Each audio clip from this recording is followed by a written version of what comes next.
China continues to grow its capabilities at an alarming rate. It can be argued that setting aside the U.S. Air Force, the size of China's Navy, Army, space, and cyber forces already exceed those of the United States. Additionally, the technological qualitative edge the United States possesses continues to decrease. All this military growth falls within the backdrop of an increasing tensions in the East and South China Seas. Confrontations on the sea and the air between our two nations are becoming more common occurrence, and China's approach to Taiwan seems becoming more aggressive.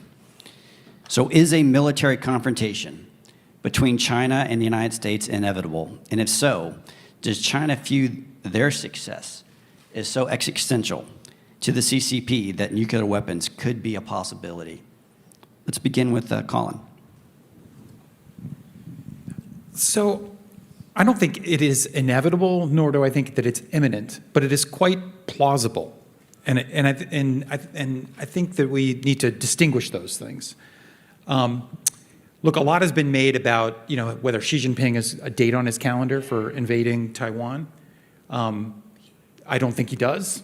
I don't think anybody knows except for him. He has certainly told his military they need to be ready by 2027 from a capability perspective. But that is oftentimes conflated in the public imagination as if they're going to invade Taiwan in 2027. I'm quite confident he has not made that decision yet. It doesn't mean he won't, but he hasn't made it yet. They are in the midst of the most breathtaking military modernization since the 1930s, and we should take that seriously. We describe China as the pacing challenge in the 2022 National Defense Strategy. We have been China's pacing challenge since at least the 1990s. Since the Gulf War, then the Taiwan Strait crisis of 95, 96, then the inadvertent bombing of their embassy in Belgrade during the Kosovo War. They have pursued us as their North Star against which they measure themselves militarily, and they've designed their entire military around that. And in practice, that meant that they have made massive investments in anti-access area denial capabilities to make it very dangerous for the U.S. military to operate within the first island chain and increasingly beyond the first island chain. And they've invested enormous resources in counter-network capabilities, especially in cyber and in outer space, because they know the American way of war relies on those domains and they intend to hold it at risk. We are only now, starting in the Trump administration and continuing in the Biden administration, I think there's actually more continuity than discontinuity on this score, to take that challenge seriously.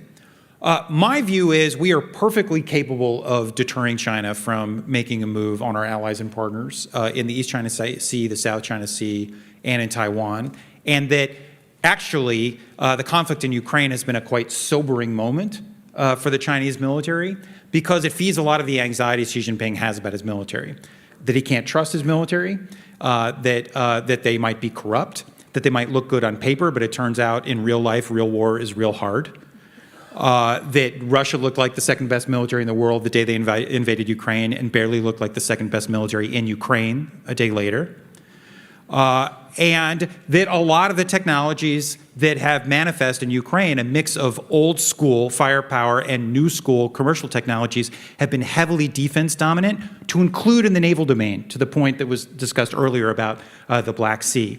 And keep in mind, what China might have in mind for Taiwan would be the most difficult logistical and military joint expression of power that any military has engaged in since the Second World War. And in fact, more complicated than that, because it would include a lot more domains.